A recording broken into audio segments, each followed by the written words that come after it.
कहानी की शुरुआत होती है बेहद रेगिस्तान, दूर दूर तक किसी का नामो निशान नहीं है। इस बीच हम यूनुस नाम के आदमी को देखते हैं जो बहुत ही जल्दी में है। वो बार बार पीछे भी देख रहा है, शायद उसका कोई पीछे कर रहा है, शायद उसे किसी बात की फिक्र है।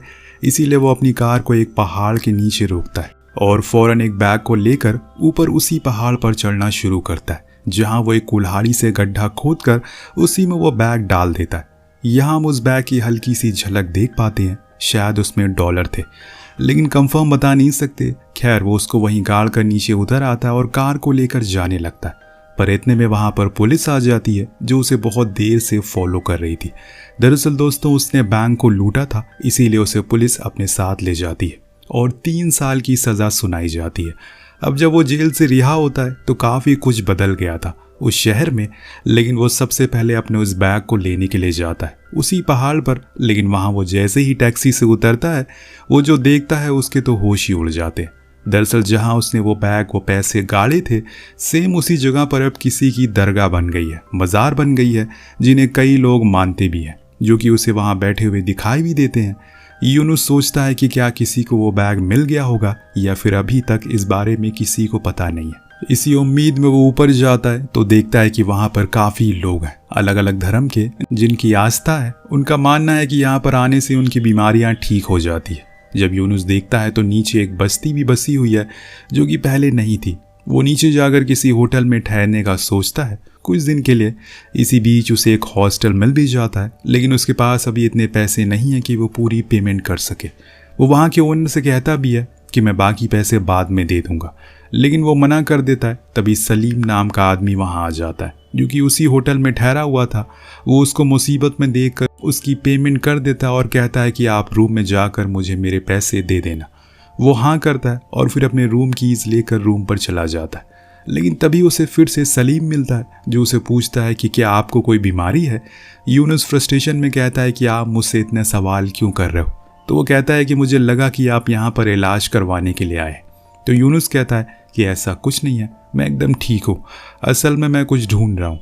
जो सुनकर वो कहता है कि ओह, मुझे तो पता ही नहीं था कि आप वैज्ञानिक हैं। जो सुनकर वो उसकी हाँ में हाँ मिला देता है फिलहाल के लिए। दूसरी तरफ हम बाप और बेटे को देखते हैं जो कि इसी टाउन में रहकर खेती का काम करते हैं। हसन अपने पिता सलमान के पास आकर उनसे कहता है कि चलिए खाना खा लेते हैं। तभी उनकी नज़र बैग पर पड़ती है, जिसे देखकर वो पूछते हैं कि ये कहाँ से मिला तुम्हें। वो बताता है कि ये मेरे दोस्त ने दिया है क्योंकि अब वो इस गांव को छोड़कर जा रहा है। ये सुनकर उसके पिता वापस खेत की ओर चले जाते हैं और कहते हैं कि थोड़ी देर में घर वो आ जाएंगे। इसके बाद हम उसी पहाड़ के नीचे एक और टैक्सी को रुकते हुए देखते हैं, जिसमें से एक कलाम नाम का आदमी बाहर आता है। वो भी उस मज़ार को देखने लगता है, जिसके बाद उस गांव की ओर चला जाता है और एक क्लिनिक के बाहर रुकता है क्योंकि वो एक डॉक्टर है और उसकी गवर्नमेंट पोस्टिंग यहीं पर हुई है। अंदर से एक बूढ़ा आदमी निकलता है जो उसे अंदर आने को बोलता है। उससे कहता है कि हम लोग आपका ही इंतज़ार कर रहे थे। इसके बाद वो उसका रूम दिखा देता है, जो देखकर कलाम कुछ खास खुश नहीं था क्योंकि वो बहुत छोटा था और गंदा भी था। वहीं देर रात मज़ार के बाहर कोई बंदा एक कुत्ते के साथ बैठा हुआ था, शायद वो उसकी रखवाली कर रहा है। जो देखकर यूनुस पीछे वाले रास्ते से उस पहाड़ पर चढ़ता है, लेकिन इस बीच कोई और अनजान आदमी भी उस पहाड़ पर आ जाता है, जो कि असल में उन सिक्कों को चुराने के लिए आया था जो कि लोगों ने यहाँ पर चढ़ाए थे। लेकिन इतने में वहाँ पर यूनुस आ गया था, जिसको लगता है कि यही वो बंदा है जो यहाँ की रखवाली कर रहा है। इसीलिए वो उसके सर पर वार करता है, लेकिन ऐसे में वो तो चोर था, जो असल में बंदा वो पीछे से उसकी चीख सुनकर आने लगता है। इसीलिए यूनुस फौरन नीचे उतरने लगता है और सुबह हम देखते हैं कि हसन के पिता सलमान उससे कहते हैं कि मैंने रेडियो पर सुना था कि इस बार ये बादल हमारे गाँव की ओर आ रहे हैं, शायद बारिश होने वाली है। तो वो कहता है कि आप तो ये हर बारिश सुनते हैं और इस बात को अब 10 साल हो गए, तब से बारिश हो ही नहीं रही है। मुझे तो लगता है कि ये जगह ही मनहूस है, हमें यहाँ से चले जाना चाहिए। मेरे सारे दोस्त भी यहाँ से चले गए हैं। पर सलमान कुछ नहीं कहते। उधर मज़ार की रखवाली करने वाला आदमी अजीज़ अपने बेटे को उसके काम पर भेज देता है क्योंकि अब उसका काम ख़त्म हो चुका है। वहीं यूनुस जो कि एक नाई की दुकान पर जाता है, जहाँ पर उसे सलीम दिख जाता है, वही आदमी जिसने उसको होटल के पैसे दिए थे, जो उसे देखकर वहीं बैठे हुए लोगों को बताता है कि ये वैज्ञानिक है, यहाँ पर कुछ ढूंढने के लिए आए हैं। जो सुनकर सैलून वाला बोलता है, पहले आप आ जाइए क्योंकि आप तो ज़्यादा बिजी होंगे। देन वो बात करते करते उसके बाल काटना शुरू करता है। इतने में वहाँ पर अजीज़ आ जाता है, उस मज़ार का रखवाला, जिसे देखकर सलीम कहता है कि तुम तो हमारे हीरो। जिसे सुनकर वो नाई बोलता है, अच्छा बताओ तो वहाँ हुआ क्या था। तो अजीज़ पूरी कहानी बताना शुरू करता है, जिसमें आधी सच्ची तो आधी झूठी होती है। लेकिन वो इतना ज़रूर कहता है कि उसके साथ एक और आदमी था जो कि पहाड़ से नीचे उतर गया, लेकिन मैं उसे पकड़ नहीं पाया। जो आदमी पैसे चुरा रहा है उसको मैंने बहुत मारा। जो सुनकर सभी उसकी तारीफ करते हैं। इस बीच यूनुस बाहर आकर किसी को कॉल करके कहता है कि तुम यहाँ पर आ जाओ, मुझे तुम्हारी ज़रूरत है। वहाँ कलाम आज तैयार होकर क्लिनिक पर बैठ जाता है क्योंकि आज उसका पहला दिन है। यहाँ पर कुछ ही देर में उसकी पहली पेशेंट भी आती है जो उसको देखकर मुस्कुराती रहती है। तब कलाम उनसे पूछता है कि आपको क्या हुआ है। वो बताती है कि उनके सर में दर्द है पिछले 20 सालों से, जिसके लिए वो बूढ़ा आदमी जो कि उसका असिस्टेंट है वो उन्हें एक पीले कलर की टैबलेट देता है और जाने को कहता है। दिन दूसरी पेशेंट आती है, वो भी लेडी थी जिनकी बीमारी ये थी कि उन्हें सिर्फ मंडे और फ्राइडे को ही खांसी आती है। अब ये सुनकर कलाम हैरान था कि ऐसा कैसे हो सकता है। फिर इतने में उसका असिस्टेंट उस लेडी को भी वही पीली टैबलेट देकर जाने को कहता है। अब कलाम परेशान है कि क्या सभी औरतें ही हैं, कोई आदमी नहीं आया यहाँ पर। यही जानने के लिए वो बाहर जाता है तो देखता है कि वहाँ पर बस औरतें ही थी जो उसे देखकर स्माइल कर रही थी। उसे बहुत ही अजीब लगता है, इसीलिए वो अंदर अपने असिस्टेंट से पूछता है कि क्या कोई मर्द बीमार नहीं पड़ता। तब वो बताता है कि जो भी बीमार होते हैं वो उस मज़ार पर जाकर ठीक हो जाते हैं। ये सारी औरतें बस यहाँ पर टाइम पास करने के लिए आई हैं क्योंकि अभी यहाँ पर कोई भी डॉक्टर नहीं आया आपसे पहले। ये सुनकर कलाम का सर घूम जाता और उसे बहुत ही गुस्सा आता है क्योंकि वो तो अपनी प्रैक्टिस के लिए यहाँ पर आया था ताकि वो एक अच्छा डॉक्टर बने, लेकिन यहाँ तो उसके साथ मोह मोह हो गया। अब उसे कुछ समझ नहीं आ रहा। इसके बाद हम हसन को देखते हैं जो अपने पिता से कहता है कि मुझे यहाँ पर नहीं रहना, मेरा दम घुटता है। तो वो कहते हैं कि ठीक है चले जाओ, लेकिन याद रखना कि तुम अपनी ज़मीन को धोखा दे रहे हो। तो हसन बोलता है कि आप भी चलो, लेकिन सलमान अपना मुंह फेर लेता है, यानी कि वो उसकी ना है। अब एक रात हम फिर से यूनुस को देखते हैं, उसका दोस्त भी यहाँ आ गया है। दोनों आज पूरे प्लान के साथ आए हुए हैं उस बैग को निकालने के लिए, क्योंकि अब बहुत दिन हो गए। लेकिन यूनुस देखता है कि उसका दोस्त पहले ही चढ़ाई कर रहा है उस पहाड़ पर, इसीलिए वो उसे कॉल करके कहता है कि अभी मत चढ़ो। पर वो बताता है कि मैं तो अभी भी वहीं बैठा हूँ जहाँ तुमने बोला था, यानी कि दोस्तों वो कोई और इंसान है। और इसी बीच अजीज़ टॉयलेट के लिए चला जाता है तो यूनुस जाकर उसकी रोटी को बदल देता है और खुद की बेहोशी वाली रोटी वहां रख देता है और नीचे आ जाता है। इतने में वो दूसरा आदमी भी ऊपर चढ़ जाता है और उस मज़ार के बोट को चुरा लेता है। जब अजीज़ वापस लौटता है तो देखता है कि वहां पर बोट की चोरी हो गई है, इसीलिए वो तुरंत पुलिस को कॉल कर देता है, जो कि यूनुस देख लेता है और अपने दोस्त को यह प्लान कैंसिल करने को कहता है क्योंकि उसने पुलिस को कॉल कर दिया है। अब इसके बाद अजीज़ उस रोटी को खाना शुरू करता है और खुद के कुत्ते को भी खिलाता है, जिसके कुछ देर बाद दोनों ही बेहोश हो जाते हैं। उधर हम कलाम को देखते हैं जो कि टीवी पर एक ही चैनल को देखते देखते बोर हो गया है, इसीलिए वो अपने असिस्टेंट के पास जाता है जिसने काले कपड़े पहन रखे। जो देखकर वो पूछता है कि तुम ये काले कपड़े क्यों पहन रखे। तब वो उसे अंदर आने को कहता है जहाँ कलाम उस मज़ार का बोर्ड उसके बेड पर देखता है, जिससे वो समझ जाता है कि असल में पुलिस किस लिए आई थी। लेकिन वो उसे भरोसा दिलाता है कि वो किसी को कुछ नहीं बताएगा। तब उसका असिस्टेंट कहता है कि मैं अपनी ज़िंदगी से बोर हो गया हूँ, इसीलिए मैं आज टेस्ट करने चला गया। जो गार्ड वहाँ पर है वो कितना सतर्क बैठा, लेकिन वो तो एक बूढ़े आदमी से भी हार गया। जो सुनकर कलाम हंसने लगता है और खुद ही मन सोचता है कि यार वो कहाँ आ गया, किस जगह पर सरकार ने उसे भेज दिया। अगले दिन अब जब अजीज़ शेविंग के लिए जाता है तो सभी बंदे उसकी ओर पिछली बारी जितनी खुशी से देख रहे थे इस बारी उतने ही गुस्से से देखते हैं। उधर सलमान अपने एक दोस्त को लेकर खेत में जाता है और कहता है कि उन्हें अब गॉड से प्रे करना होगा, तभी यहाँ पर बारिश होगी, क्योंकि वो हमसे किसी बात पर बहुत नाराज है। इधर जब यूनुस का पार्टनर सैले ऊपर मज़ार पर जाता है तो देखता है कि वहाँ पर एक औरत अपनी माँ के पैरों में उसी सिक्के वाले बाउल का पानी लगा रही है, जिससे वो फिर से चलना शुरू कर दे।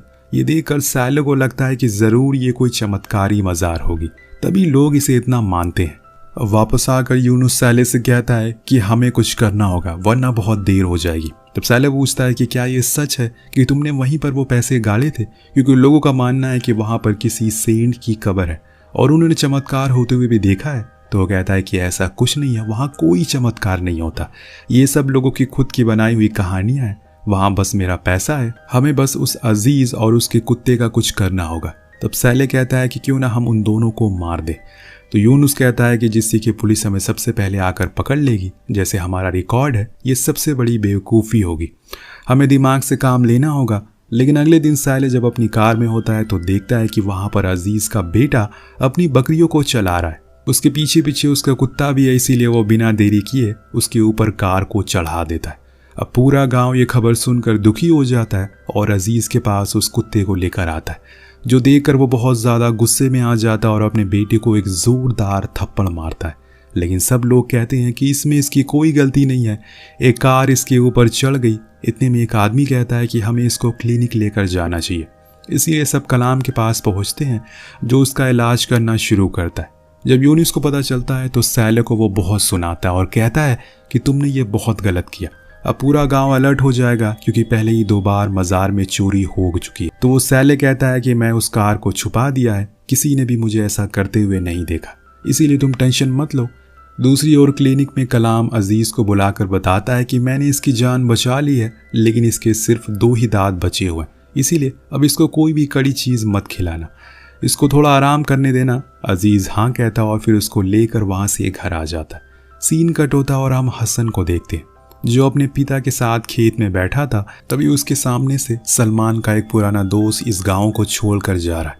हसन उनसे मिलने जाता है, लेकिन सलमान अपनी नज़रें फेर लेता है, क्योंकि उसे ये नहीं पसंद कि कोई भी इस गांव को छोड़ कर जाए। उनके जाने के बाद वो अपने बेटे से कहता है, पहले यहाँ पर बारिश होती थी, लेकिन जब से उस सेंट की कब्र मिली है, मानो पूरे गांव में मनहूसियत फैल गई है। जो सुनकर हसन कहता है कि आप अपनी गलती किसी और पर थोप नहीं सकते।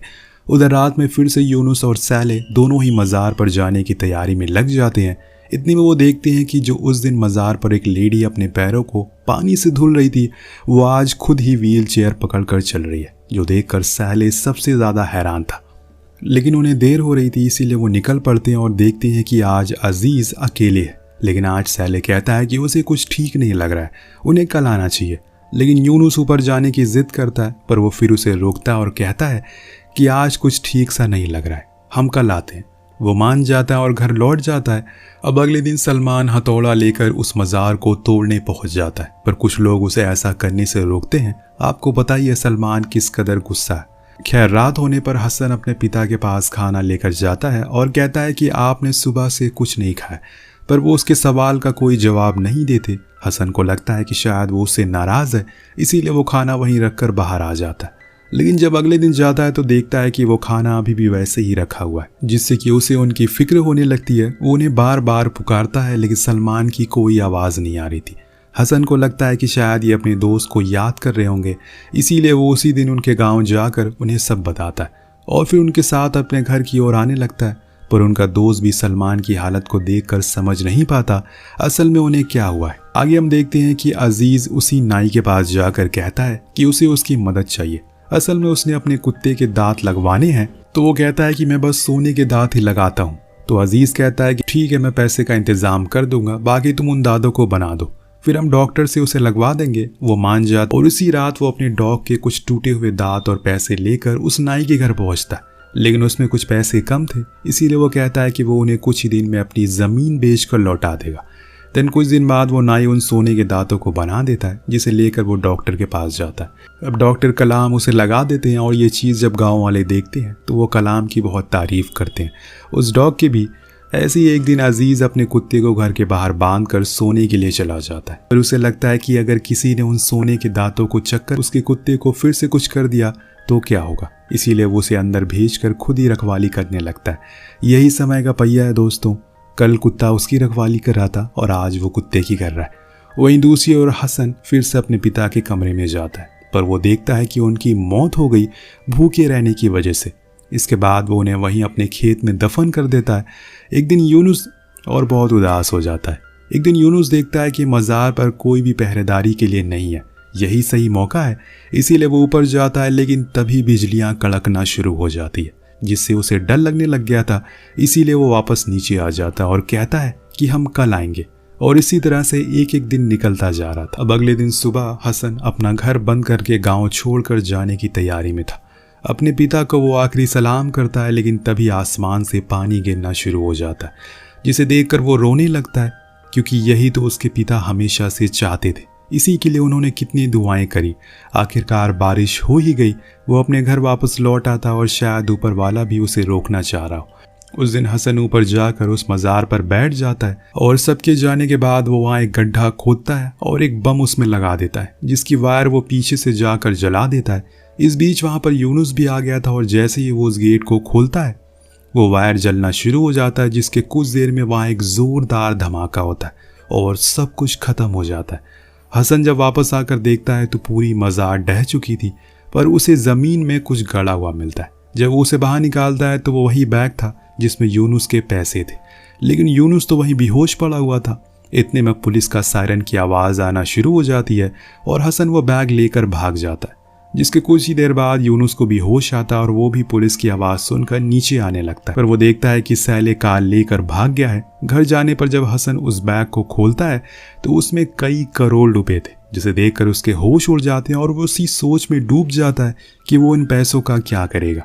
जब ये सीन कट होता है तो हम देखते हैं कि हसन ने सेम वैसे ही मज़ार अपने पिता की कब्र पर बनवाई थी, क्योंकि उसका मानना था कि उस सेंट ने कुछ नहीं किया, बल्कि उसके पिता की ये दुआओं का असर है, जिसकी वजह से इस गांव में फिर से बारिश होने लगी। इस बीच हम देखते हैं कि सभी लोग फिर से वापस आने लगे हैं, जो जो उस गांव को छोड़कर गए थे। अब आप सोच रहे होंगे कि आखिर इस कहानी में था क्या, ये कहानी हमें क्या बताने की कोशिश कर रही थी। ये कहानी हमें यही बताने की कोशिश कर रही है कि ज़्यादा अंधविश्वास आपको अंधा बना सकता है और ज़्यादा लालच आपको जानवर। इसीलिए अंधविश्वास लोगों से बचिए। आपको कहानी कैसी लगी नीचे कमेंट करके ज़रूर बताएगा। मिलते हैं अगली वीडियो में। Thank you so much watching. Peace out.